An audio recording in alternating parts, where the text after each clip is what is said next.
questions to ask throughout a campaign with the confidence rising. I told JC, Nate and Rich that good times are coming, no need for deep diving. Van Cam's reactions, watch along to the pride of London thriving. The Eagles of South stay flying, keep your eyes on us, we ain't hiding.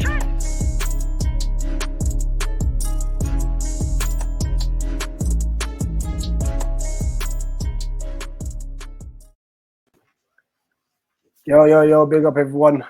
This is the Oxford United versus Crystal Palace preview. Obviously, the game is tomorrow at, if I get this right, Kassam Stadium.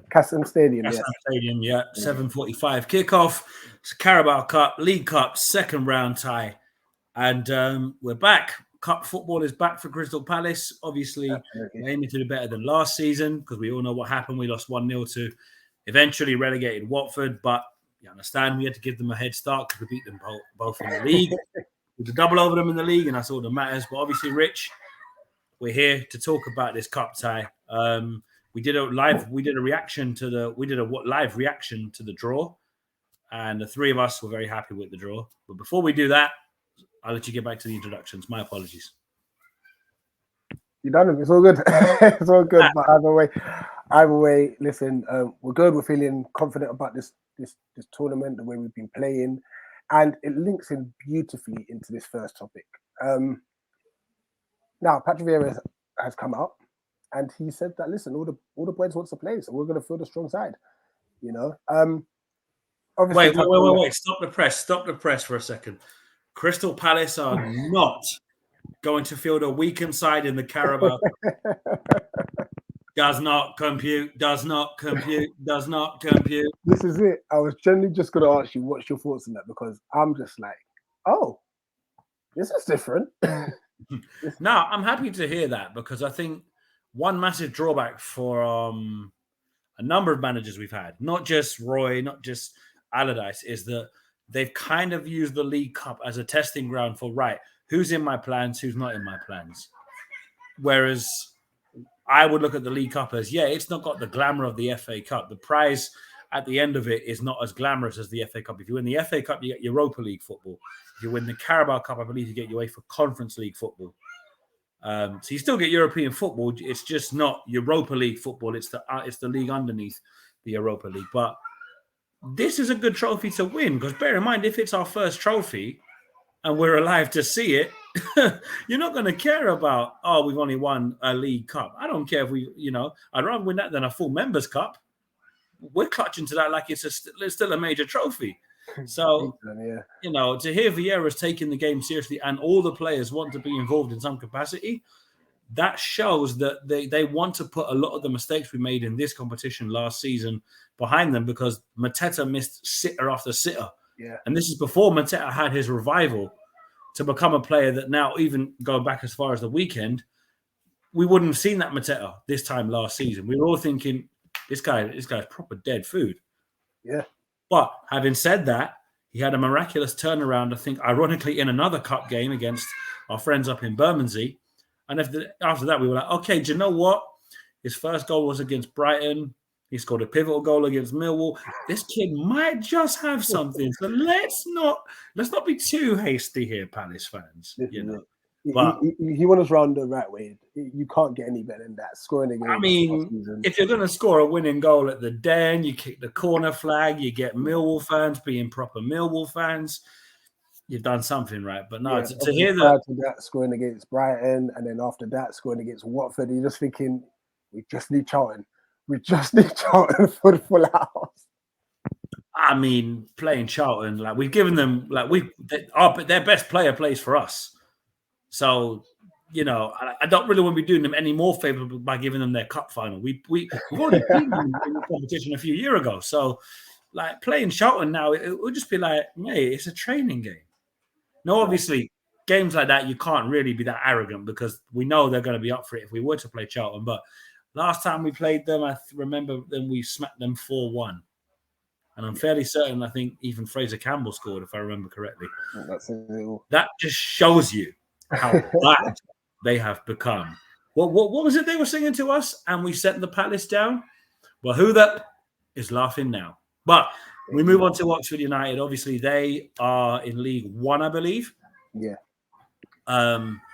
And they've got a very unique stadium because there's only 3 stands. They've got a stand missing at their ground. They've got a pretty decent rivalry with Reading because obviously Oxford and Reading are close to get together on the motorway and also on the railway and that. But the last time we played them was actually a pre-season friendly, I think. And going even further back, the last league meeting was, I think, roughly around the 90s, I think. I could be wrong. Yeah, there's not been many. In fact, I'm going to get into that last meeting as well. Because obviously on the Palace website, I think it was just really key to obviously hear Vieira talk about wanting to take this seriously. So Crystal Palace taken Oxford at the Castle Stadium in the League Cup second round, and manager Patrick Vieira said pre-match that every single one of them players will want to play again after a thoroughly entertaining win over Aston Villa. You know, which is good. And this is off the Palace website. He goes on and says, after a performance like that, every single one of them will want to play again. So it's important to maintain that confidence and belief. The best thing is for the players to play again. We're at the start of the season, so there's no tiredness. We will compete. We want to go, of course, as far as we can in the League Cup. This is why we have training tomorrow, Sunday, to recover properly, because there is a game we want to win. Winning games builds confidence, and we need to keep going. Look at the 2 performances against Liverpool and Arsenal. We had good performances, but did not win those games. Aston Villa, we had a performance and managed to win. So it's important for us to maintain that. And that is key. It is so key for us, obviously, to just continue building up momentum. Now, I also think we still need to be mindful because we've got a game on Saturday too. You know, so it's kind of finding that fine balance, you know. But I do agree. I think we should take this seriously because when you look at the Carabao Cup, it's an easier route than the FA Cup, effectively, because no disrespect to some of the bigger teams, but they tend to like rest players as the tournament goes on. So I think we should take this as seriously as possible because I think we can do well in it. I think we can do well in it. And just going back into the past meetings, so yes, 2 sides haven't met competitively since 1998. You know, so obviously there's just I could have been about 5 or 6 when we last played them. Boy, I was, if that's 1988, was it 1988? Yeah, no, 1998. So I was around 10 or 11. 11, yeah. And such. So, no, obviously, like I said, that's good to hear that we're taking this seriously. I'm going to bring up some information about Oxford, actually, because it turns out they're missing a lot of players. The U's are missing 8 players. It's a lot. That is a lot. So, let's just get a bit more information on that. So, the U's were without skipper Elliot Moore, forward Marcus Brown, and summer signings Sam Baldock, Josh Murphy, and Yannick Woodshot for Saturday's game against Morecambe, and will be without 3 more players on Tuesday. So that's Marcus McGuane, Alex Gorin, and James Henry. That's a lot. That's a lot of players missing. Lots of players missing. You know. From what I've read of Oxford United, I think they're a very attacking team as well. You know, so either way, they're going to be up for it. But to miss 8 players, that's a lot. That's a lot of players, especially for a club in League One, because I would imagine, like we're very lucky that if we have, say, 3 or 4 players out injured, yes, it has a negative effect on our squad quality, but we do have players that can plug gaps in our team. But the further down the leagues you get, the ability rather to be able to plug gaps seamlessly is a lot more difficult. By no means am I saying they don't have it in them to absolutely chin check us if we're not careful, because they might blood youngsters, and because we'll be expecting their senior team or the best or the bare bones of their senior team, we might be caught a bit flat-footed. But I don't think Vieira will allow them to take it for granted that, okay, Oxford have got a bit of an injury crisis. He'll be saying to them, listen, they have nothing to fear in this game. And bear in mind, nothing screams more ironic than a so-called lower league team knocking out a Premier League team, because we used to love it. We did it famous a year ago. You know, I mean, bear in mind that the run we went on in 2012, we knocked out Man United at Old Trafford. And granted, Ambrose scored an absolute screamer, but let's be fair. We played a group of like O'Keefe, Zaha, Klein, Scannell. Yeah. We played players that were nowhere near the quality of what Man United had, but somehow came out away 2-1, despite the fact we were a championship team. So the likelihood that we can just assume we're going to slap Oxford or move past them without much of a fight, I'm not having that sort of mentality. I think it's a favourable draw. By every means, you'd argue we should be expecting to win this game.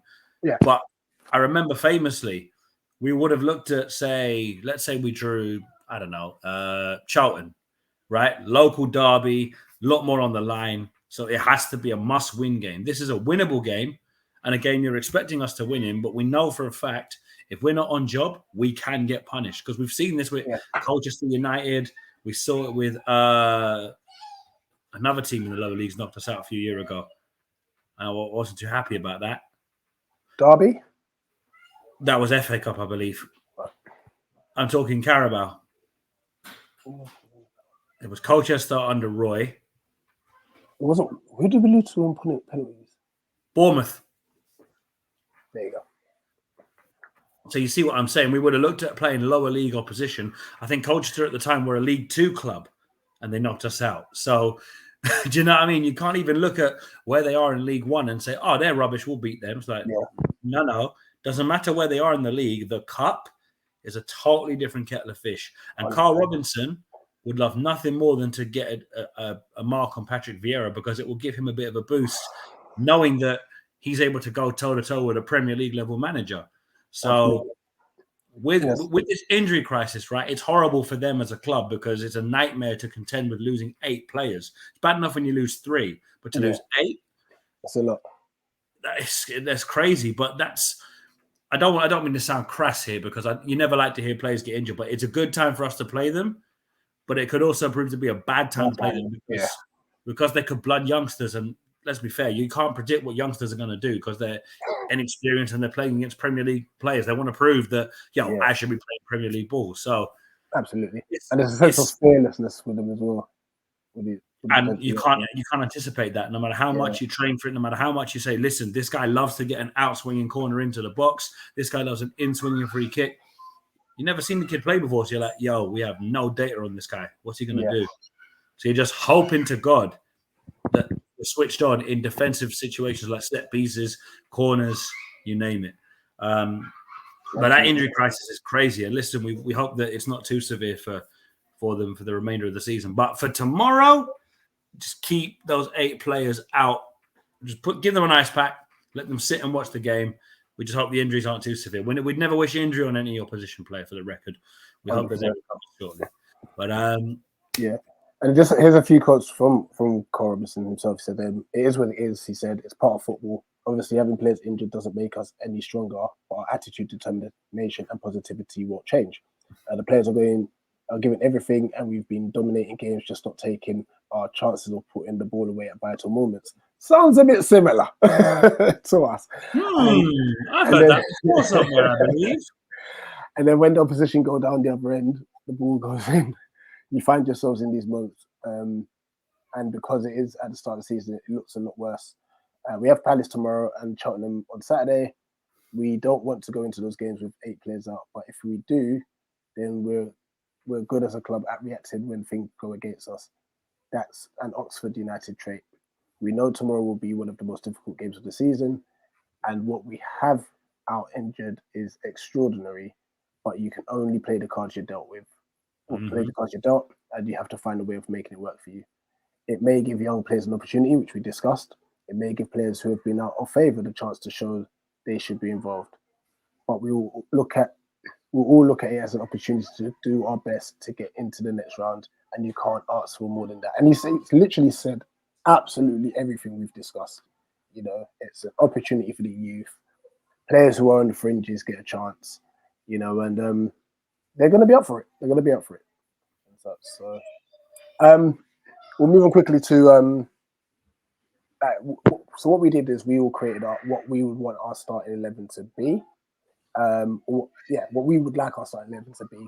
And then we will obviously discuss these teams. So for me, I've gone for, let me move this banner. So I went for Sam Johnston in goal. I think it would be nice to obviously get his first few minutes in the team. Klein at right back, obviously, because Ward played against Villa. Richards and Gay as the centre backs, and Riedeveld left back. I think it'd be nice to give Mitchell a rest. The thing is, I've still kept these as first team squad players. That's 13 players, but obviously just a bit of rotation with the game against Man City on Saturday. Luca and Hughes as the two defensive midfielders. That seems a bit slow in midfield, but you know, I think they'll offer enough protection. Luke Plange on the left, Ebrioué on the right, Elise in the 10 behind Mateta. So that's what I've gone for. Let's pull up Nate's team. Now the Apple's moving a bit mad, so don't worry. The Slop and Ebrioué are not playing by the corner flag. The Apple's just moving a bit nuts. But you want to talk through the team? Yeah, I mean, I was kind of hovering over either Sam Johnston or Joe Whitworth for goalkeeper, because part of me wants to see Whitworth play, because obviously he's an academy player. You want to see what's coming through the ranks. Pause. He's also a Palace fan, so it'd be good to see him get some minutes in the first team. See, can he adapt at this level? Sam Johnston is a player we brought in the summer, so we want to see what he's at. You know, what does he bring that we don't have in Butland or Guaita? Natty Klein and Tyrick Mitchell. We've only got one left back at the club that can play there, apart from blooding an academy player, because Reece Hannam and Teo Adaramola are both out on loan. Nathan Ferguson is permanently injured, so God bless him. He just can't catch a break. So it's got to be Mitchell, unless I'd say I could drop Riedewald to left back and possibly, if I felt like it, put Will Hughes where I put Riedewald, and then have Hughes played alongside Milivojevic as a defensive mid, albeit Hughes has got a little bit more of an engine to him. Elise in the attacking midfield role. I'm aware that Mateta is in that position, but like Rich said earlier, the Apple's moving mad. So the front three is basically Malcolm Abiwe, Jeffrey Schlupp, and Jean-Philippe Mateta up front. However, I did anticipate Vieira may throw a curveball in there and possibly start a youngster in midfield like Killian Phillips or Jack Wells-Morrison. I don't think he'll do it, but the possibility of him doing it is something to think about. So, yeah, that's the lineup I've gone with. It's a bit messy, but I was in a hurry to get this in because I didn't want to lose the 5 p.m. deadline, so I had to make sure I got it in. But yeah, Schlupp, Mateta, and Abiwe at front three. Elise, Riedewald, and Milivojevic in midfield. Mitchell, Richards, O'Brien, Jake O'Brien, that is, and Natty Klein in defence, and Sam Johnston in goal.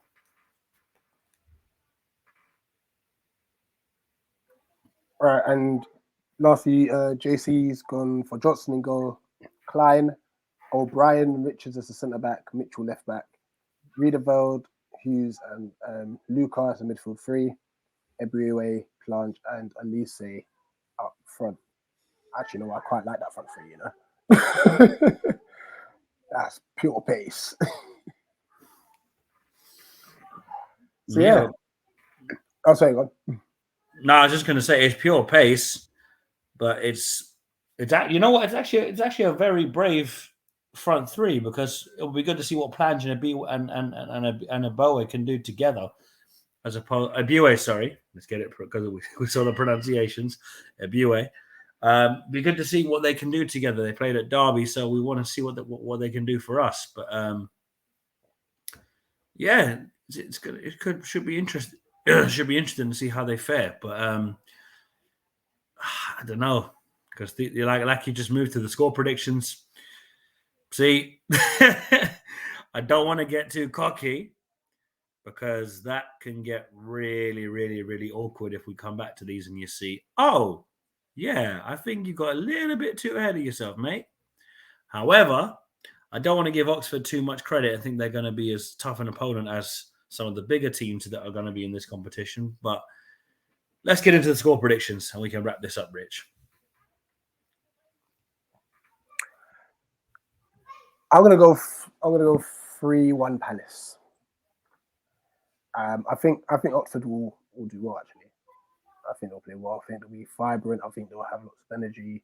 Yes, we'll probably dominate possession, but it's one of those games where it's like their cup final in a sense because they're not going to play Premiership opposition often. But I just think our class will just show in the throughout, and I'm going to go 3-1 Palace. Yeah. I'd like to see us keep a clean sheet because it'd be good to get a clean sheet for the first time this season because we are a little bit leaky at the back. Albeit it is only 4 goals, but we did manage to keep 5 clean sheets at the back end of last season at home, which was a great feeling. But again, it's a lower league opposition in the cup. They're going to fancy themselves for a giant killing.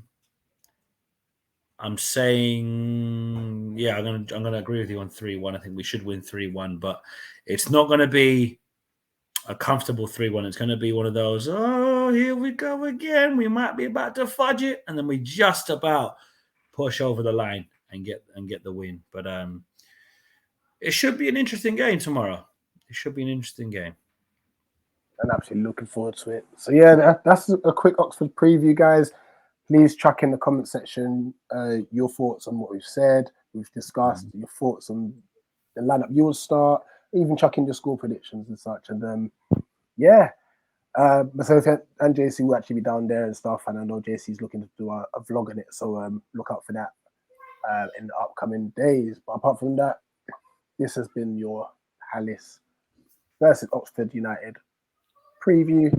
There'll be no watch along because it's not being broadcast. So, but what will happen is I might personally go live on the channel and just keep people updated on the score.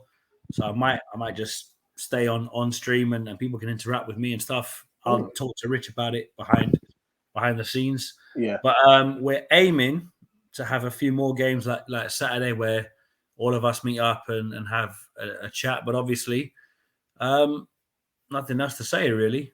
We'll see you folks for the Man City preview. And hopefully we'll be celebrating a win in the Carabao Cup and we can sing that famous song going back to Wembley. But we've got to get past Oxford first before we start getting ahead of ourselves. 100%. Guys, love as always. Thanks for watching. We're out. Take care.